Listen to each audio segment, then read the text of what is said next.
এটা হ'ল যে যোৱাকালি আমি WPT মিনিষ্টাৰ তাৰপিছত বিভাগীয় কমিশ্যনাৰ আদি কৰি বিভাগীয় অফিচাৰ লগত আমাৰ আলোচনা হৈছিল। এই আলোচনা আমাৰ KSC সম্পৰ্কত আলোচনা হৈছিল আৰু লগতে ডেভেলপমেণ্ট এটা কাউন্সিল কাউন্সিলসকলৰ যিটো অসমৰ গোটেই অসমক সামৰি লোৱা এটা ডেভেলপমেণ্ট কাউন্সিল এই সম্পৰ্কত আলোচনা হৈছিল। গতিকে তেওঁলোকৰ পৰা এটা ইতিবাচক এটা পজিটিভ মানে এটা লাইনত আগবাঢ়ি গৈছে আৰু অতি সোনকালে এই KSC গঠনৰ সম্পৰ্কত এটা ব্যৱস্থা ল'ব। এইখিনি আলোচনা হৈছিল। তাৰপিছত CMৰ লগতো অৰ্থাৎ চিফ মিনিষ্টাৰৰ লগতো আলোচনা হৈছিল। এই আলোচনাটো CMে একে ধৰণৰ কথা কৈছিল। অলপ কিছু কৰোণাৰ কাৰণে হয়তো আমাৰ যিটো জনজাতিকৰণৰ ৰিপৰ্ট সেইটো অলপ ডিলে হৈ আছে আৰু নিশ্চয় এই কৰোণাটো অলপ নৰ্মেলাইজ অহাৰ পিছতে এই ৰিপৰ্টটো পঠাৰ কাৰণে ব্যৱস্থা ল'ব। আৰু আমি আমাৰ ফালৰ পৰা আগবাছৰ ফালৰ পৰা সেইটোৱে দাবী জনাই আছোঁ।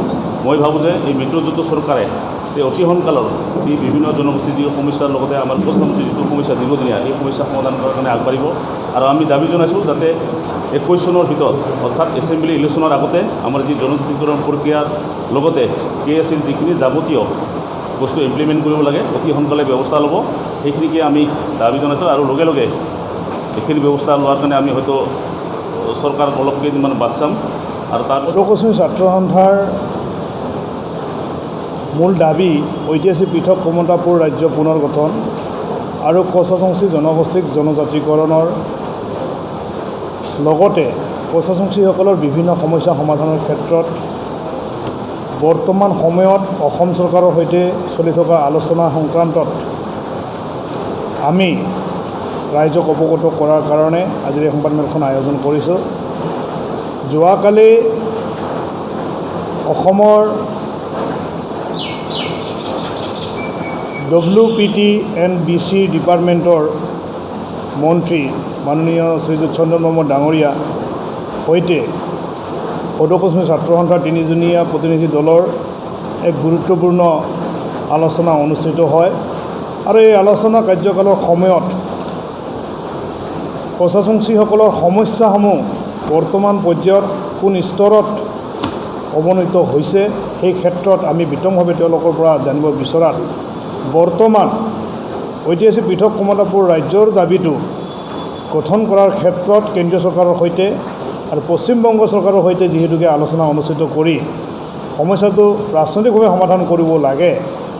বৰ্তমান সমগ্ৰ দেশত যি COVID-19ৰ আতংকই গোটেই পৃথিৱী বৰ্তমান ভাৰত অসমত যি গণসংক্ৰমণৰ দিশত আগবাঢ়িছে সেই হেতুকে যি লকডাউনৰ ব্যৱস্থা কৰিবলগীয়া হৈছে সেই লকডাউনৰ কাৰণে বৰ্তমান সময়ত বিশেষভাৱে অসম চৰকাৰে যোৱা 21/12/2019 চনত লোৱা কেবিনেট সিদ্ধান্ত মৰ্মে কোচাচংচীসকলৰ উন্নয়ন পৰিষদ যি পূৰ্বে গঠন আছিল সেইখন গঠন কৰাৰ ক্ষেত্ৰত সমান্তৰালভাৱে নতুনকৈ কেবিনেটত সিদ্ধান্ত গ্ৰহণ কৰিছিলে তেওঁলোকে যে অবিভক্ত গোৱালপাৰা জিলাৰ BTAD আৰু ৰাভা হাছঙক বাদ দি তেওঁলোকে কমতাপুৰ স্বায়ত্তশাসিত পৰিষদ গঠন কৰাৰ কাৰণে কেবিনেটত সিদ্ধান্ত গ্ৰহণ কৰিছে। তাৎক্ষণিক তেতিয়া আঁকোৱালি লৈছিলোঁ, আদৰণি জনাইছোঁ আৰু আমি স্পষ্টভাৱে কৈছিলোঁ যে কমতাপুৰ স্বায়ত্তশাসিত পৰিষদ গঠন কৰিলেই বড়ো কাশ্মীৰ ছাত্ৰ সন্থা বা কাশ্মীৰ জনগোষ্ঠী কেতিয়াও সন্তুষ্ট নহয়। প্ৰকৃতাৰ্থতে যি ধৰণে তেওঁলোকে সিদ্ধান্ত গ্ৰহণ কৰিছে প্ৰত্যেকবাৰে কাৰ্যকৰী কৰাৰ ক্ষেত্ৰত কিন্তু আমি দেখিবলৈ পাইছোঁ তেওঁলোকে হকা পিছলা কৰিছে। শেহতীয়াভাৱে লকডাউন ঘোষণা হোৱাৰ আগমুহূৰ্তত শেহতীয়া বাজেট অধিৱেশনৰ সময়ত কমতাপুৰ স্বায়ত্তশাসিত পৰিষদৰ বিলখন দাখিল কৰিছিলে আৰু এই দাখিল কৰাৰ পৰিণতিত কিন্তু আমি সময়ৰ বা এই লকডাউনৰ পৰিপ্ৰেক্ষিতত বিলখন আলোচনা নোহোৱাৰ প্ৰতিফলত কমতাপুৰ স্বায়ত্তশাসিত পৰিষদখন আইনত ৰূপান্তৰিত নহ'ল। পৰৱৰ্তী পৰ্যায়ত আমি বিভিন্ন সময়ত যোগাযোগ কৰি আহিছোঁ আৰু লকডাউন চলি থকাৰ পৰিপ্ৰেক্ষিতত বৰ্তমান সময়ত কমতাপুৰ অট'নমাছ কাউন্সিলখনৰ প্ৰক্ৰিয়াটো সাময়িকভাৱে সদনত স্থগিত হৈ আছে। হয়তো অহা জুলাই মাহৰ ভিতৰত বৰ্তমান কমতাপুৰ স্বায়ত্তশাসিত পৰিষদ গঠন কৰাৰ কাৰণে যিমান প্ৰক্ৰিয়াৰ প্ৰয়োজন আছে সমষ্টি নিৰ্ধাৰণৰ পৰা আৰম্ভ কৰি গাঁও নিৰ্ধাৰণৰ পৰা আৰম্ভ কৰি কিমান কেইখন কোচাচংচী গাঁও বৰ্তমান সময়ত সেই অঞ্চলত আছে, সেই অঞ্চলৰ গোটেই বৰ্তমান সময়ত ছাৰ্ভে কৰাৰ কাৰণে ইতিমধ্যে এই কমতাপুৰ স্বায়ত্তশাসিত পৰিষদৰ সমূহ উপায়ুক্তক তেওঁলোকে ইতিমধ্যে জাননী প্ৰদান কৰিছে। আৰু শেহতীয়াভাৱে যোৱাকালি আমি গম পাইছোঁ যে বঙাইগাঁও জিলাৰ উপায়ুক্তই ইতিমধ্যে তেওঁলোকৰ ৰিপৰ্ট ইতিমধ্যে দাখিল কৰিছে অসম চৰকাৰলৈ। আৰু শেহতীয়াভাৱে আমাৰ হাতত আহি পৰা তথ্য মতে, যোৱাকালি আমি পোৱা মতে বৰ্তমান সময়ত ধুবুৰী উপায়ুক্ত মহোদয়ৰ ৰিপৰ্ট গৈ পোৱা নাই আৰু গোৱালপাৰা গৈ পোৱা নাই আৰু চাউথ চালমাৰাৰ বৰ্তমান সময়ত ৰিপৰ্ট গৈ পোৱা নাই। আজিৰ এই সংবাদ মেলৰ জৰিয়তে আমি অসম চৰকাৰৰ বৰ্তমান সময়ত মাননীয় মুখ্যমন্ত্ৰী ডাঙৰীয়াৰ সৈতে আমি সেই বিভাগীয় আলোচনা শেষ কৰাৰ পিছতে এই বিষয়বস্তুখিনি লৈ আমি অসমৰ মাননীয় মুখ্যমন্ত্ৰীৰ সৈতে সাক্ষাৎকাৰ কৰোঁ। আৰু এই সাক্ষাৎকাৰ কৰাৰ সময়ত অসমৰ মাননীয় মুখ্যমন্ত্ৰী ডাঙৰীয়াই আমাক প্ৰতিশ্ৰুতি প্ৰদান কৰিছে। যোৱাকালি যিহেতুকে হাইকোৰ্টৰ পৰা এটা ভাল এটা খবৰ আহিছে যে বৰ্তমান যি কচাচুংচি উন্নয়ন পৰিষদখন আছে, এই উন্নয়ন পৰিষদখন গঠন কৰাৰ কাৰণে হয়তো অচিৰেই প্ৰক্ৰিয়া এটা সম্পূৰ্ণ কৰিব।